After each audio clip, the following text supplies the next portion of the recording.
Relações Exteriores disse numa entrevista exclusiva à NBC News que o líder supremo do Irã, o Ayatollah Ali Khamenei, ainda está vivo. É isso, Eliseu Caetano?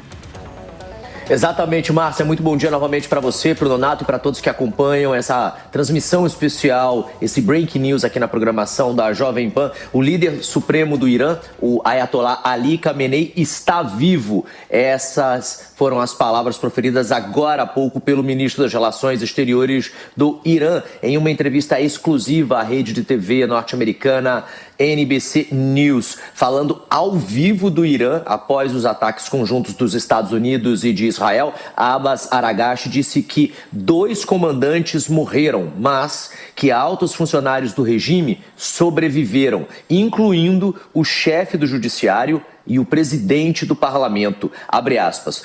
Todos os altos funcionários estão vivos, fecha aspas. Portanto, segundo Abbas Aragach, todos estão em seus postos. E ainda segundo o chefe da diplomacia iraniana, eles estão lidando com a situação e que por lá, abre aspas, está tudo bem, fecha aspas. A NBC News não verificou essas informações de forma independente, porque informações lá do Oriente Médio dão conta de que toda a classe superior do governo do Ayatollah Ali Khamenei teria sido atingida em um bombardeio e eles teriam morrido. Aragach também nessa entrevista, Márcia, Nonato e você que nos acompanha, criticou bastante os Estados Unidos e também Israel por lançarem esse ataque, apesar das negociações nucleares que estão em andamento. Segundo as coberturas também lá do Oriente Médio, daqui dos Estados Unidos,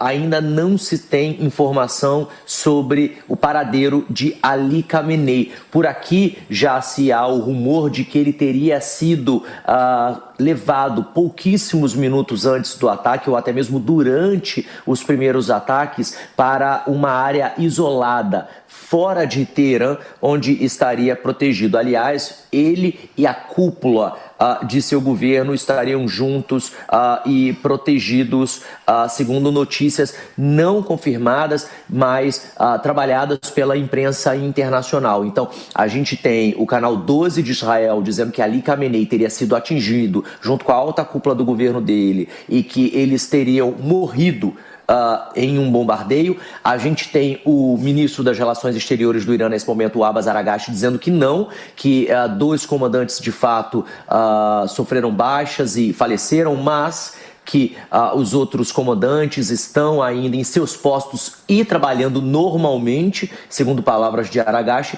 E aqui nos Estados Unidos essa informação já começa a correr de que o Ali Khamenei, o líder supremo, o Ayatollah Ali Khamenei, teria sido retirado minutos antes do primeiro ataque ou até mesmo durante esses primeiros momentos e levado para uma área em segurança. Essas informações, elas obviamente precisam ainda serem confirmadas, né, por fontes independentes, mas de qualquer forma o que a gente vê é os ataques continuam acontecendo, de acordo com informações da Cruz Vermelha. O Nonato trouxe agora de um possível ataque a uma escola. A Cruz Vermelha já confirma essa situação, dizendo que um ataque que teria sido feito pelos Estados Unidos, caiu um míssil em uma área civil, em um bairro civil, atingindo uma escola que estava servindo de abrigo para moradores e que diversas crianças, segundo a Cruz Vermelha, estariam lá. Há uma estimativa de que pelo menos 50 crianças teriam morrido nesse ataque. Vale lembrar que os Estados Unidos não se posicionaram com relação a isso e também o regime iraniano não confirmou oficialmente. É uma informação extraoficial, portanto, vinda de uma fonte que está lá. Nesse momento, 9 horas da manhã, com 44 minutos aqui na costa leste americana, continuam acontecendo ataques lá. As imagens ao vivo que a gente recebe confirmam isso e já há uma repercussão interna dessa operação em andamento lá no Oriente Médio. Como, por exemplo, agora há pouco, o Departamento de Polícia de Nova York, de uma das cidades mais importantes dos Estados Unidos, que já foi alvo, inclusive, de atentados terroristas, avisou que está monitorando atentamente os eventos no Irã e no Oriente Médio e também coordenando ações com parceiros federais e até mesmo com parceiros internacionais, conforme o protocolo deles e por precaução, intensificando o patrulhamento em locais sensíveis. Ou seja, lá em Nova York, um dos pontos turísticos mais importantes do mundo, patrulhamento reforçado. E nesse momento, a gente vê isso acontecendo em diversas outras capitais dos Estados Unidos, como por exemplo Washington, a capital, Boston, em Massachusetts, além de Nova York, Miami, aqui no sul da Flórida também, ou seja, policiamento reforçado em todo o país, temendo possíveis ataques terroristas iranianos ou de agências ligadas aos iranianos aqui em território americano. A gente vai seguir daqui acompanhando e eu volto ainda ao longo da programação especial da Jovem Pan. Obrigada, Eliseu Caetano, pelas informações. Bom, vamos para a análise agora. O Fabrício Knights que segue com a gente, a Jess Peixoto também. Fabrício, nesses momentos, geralmente a gente tem esse tipo de informação desencontrada, né? Uma hora se diz uma coisa, outra hora outra, é claro, vai demandar tempo para a gente saber se o líder foi ou não abatido. Mas, aparentemente, algumas autoridades teriam sido atingidas por esse ataque americano, que é um duro golpe para o regime iraniano também, não? Pois é, e certamente, com todo respeito aos colegas da imprensa norte-americana, a morte de Ali Khamenei dificilmente seria confirmada por um oficial do Irã a uma rede dos Estados Unidos antes de ser anunciada à população do próprio Irã. Essa seria a programação normal, digamos assim, em uma situação como essas, tamanha a grandeza de Ali Khamenei para o Irã, por assim dizer, tamanha a relevância de Ali Khamenei para o Irã no seu cargo de líder supremo desde o final da década de 80. Então, há um certo protocolo a ser seguido numa situação como essa, embora, claro, levante muitas suspeitas. A fala de Abbas Arati, nessa entrevista à rede ABC, que o Eliseu mencionava agora há pouco, tem um outro fator interessante, que ele é questionado durante a entrevista sobre a possibilidade de conversas, de negociações neste momento para encerrar temporariamente esse conflito, para colocar panos quentes nessas tensões, nesses disparos de mísseis que a gente tem acompanhado durante toda a manhã. E ele falou o seguinte, Abbas Arati, que não há conversa nesse momento nem com o governo dos Estados Unidos, nem com o governo de Israel para frear os ataques e que, caso os Estados Unidos queiram conversar, eles sabem onde encontrar o chanceler iraniano. Então essa foi a declaração, uma declaração em um tom bastante duro, mas o Irã tem mantido uma postura, a gente tem acompanhado ao longo dessa manhã, bastante dura, bastante combativa aos Estados Unidos, a Israel, também com esses disparos de mísseis ao longo de toda a manhã, desde que o ataque começou por volta das 2 da manhã no horário de Brasília. A gente recebeu a informação que o Igor Damasceno trouxe envolvendo os voos do Brasil para o Oriente Médio, que tinham como destino Dubai e também Doha, no Catar, que precisaram retornar ao aeroporto internacional de São Paulo, em Guarulhos, e também ao aeroporto internacional do Galeão, no Rio de Janeiro. Segundo um levantamento da Cirium, que é uma empresa que faz avaliação de dados de aviação civil, 7% de todos os voos com destino ao Oriente Médio foram cancelados neste sábado, desde o início das tensões. E mais de 37% dos voos para Israel também acabaram sendo cancelados nas últimas horas. Isso tem acontecido no mundo todo. A região do Oriente Médio é marcada por 2 aeroportos principalmente, o de Dubai, nos Emirados Árabes, e o de Doha, no Catar, que servem como hubs internacionais para conectar todo o mundo. A Ásia com a Europa, com as Américas, com a África, com a Oceania. Esse é um ponto central para a aviação. E outra informação que chega neste exato momento, Nonato, Márcia, é de que o Conselho de Segurança da ONU confirmou que vai se reunir na tarde deste sábado para tratar dos ataques dos Estados Unidos ao Irã. Foi um pedido da França, do Bahrein e também do próprio Irã para que houvesse essa reunião.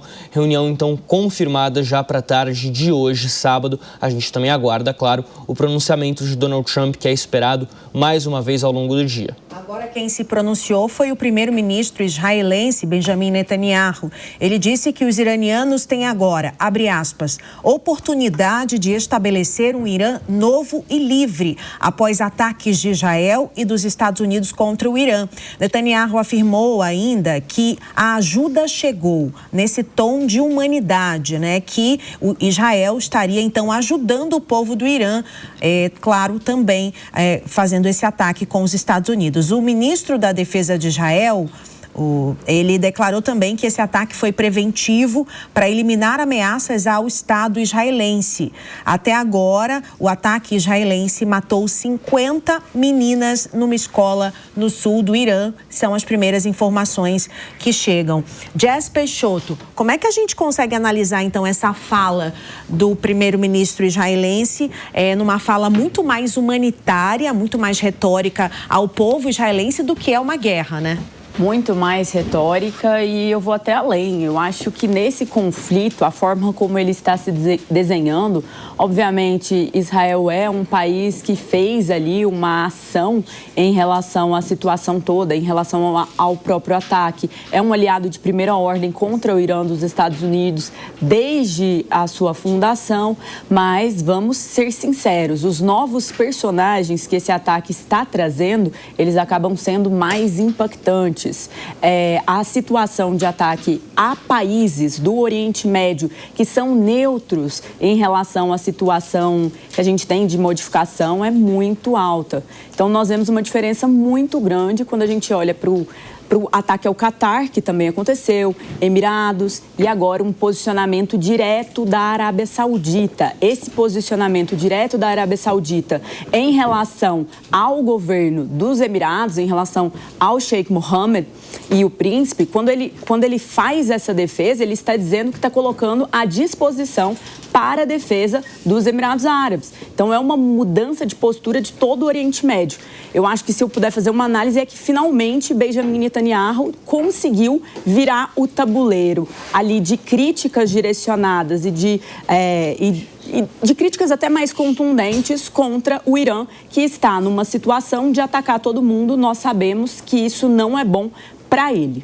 Inclusive, Jess Peixoto, a gente vê que ele não citou o terrorismo nessa fala, né? Ele foi muito mais para esse outro lado, que foi o mesmo de Donald Trump, de colocar o povo iraniano nas ruas, de que eles tomem o poder caso venha cair ali o regime de Ali Khamenei. Perfeito, Márcia. Ele não citou e eu não acho que ele citaria, porque a narrativa que está sendo colocada aqui dos Estados Unidos em relação a essa situação e também de Israel é muito mais em relação ao próprio povo iraniano e autonomia. E por que isso? Porque há pouquíssimo tempo eles tiveram todas essas crises, esses protestos massivos, e vale sempre mencionar que foram violentamente barrados e respondidos pelo governo do Irã. Então, eles estão trazendo este como o ponto principal. A dificuldade aqui é porque existe uma falsa ideia de que o povo iraniano, ele quer esta autonomia a qualquer custo.